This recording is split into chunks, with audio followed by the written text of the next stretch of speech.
నోరూరించే bread sweet ఇంట్లో చేసి పెట్టండి, చిటికెలో ఖాళీ చేసేస్తారు. ఫస్ట్ 4 బ్రెడ్స్ని తీసుకొని 4 పార్ట్స్ లాగా కట్ చేసుకున్నాక వీటిని ఫ్రై చేయడానికి ప్యాన్ లేదా కడాయిలోకి 4 టేబుల్ స్పూన్ ఆయిల్ వేసుకుని ఈ బ్రెడ్ పీసెస్ని మీడియం ఫ్లేమ్లో 2 సైడ్స్ కలర్ చేంజ్ అయ్యేలాగా ఫ్రై చేసి ఒక ప్లేట్లోకి తీసుకోండి.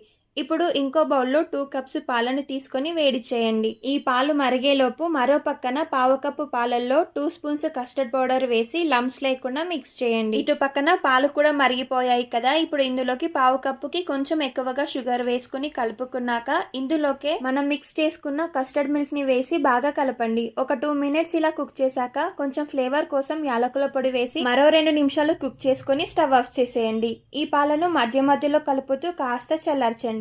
నెక్స్ట్ ఇందులోకి సన్నగా చాప్ చేసుకున్న డ్రై ఫ్రూట్స్ని వేసి మిక్స్ చేసుకున్నాక సర్వింగ్ బౌల్లోకి ఫస్ట్ లేయర్ ఫ్రై చేసిన బ్రెడ్, నెక్స్ట్ కస్టర్డ్ మిల్క్, ఆ తర్వాత మళ్ళీ బ్రెడ్ పీసెస్ని వేసి పైనుండి కస్టర్డ్ మిల్క్తో పాటు కొంచెం డ్రై ఫ్రూట్స్ కూడా వేసుకుని గార్నిష్ చేస్తే మన bread sweet dessert ready. Taste చాలా బాగుంటుంది, డెఫినెట్గా ట్రై చేయండి. ఒకవేళ మీకు డీటెయిల్ రెసిపీ కావాలంటే మన యూట్యూబ్ ఛానల్లో అప్లోడ్ చేశాను, లింక్ ఇక్కడ షార్ట్ పైన ఇస్తాను, చూడండి. Thank you for watching.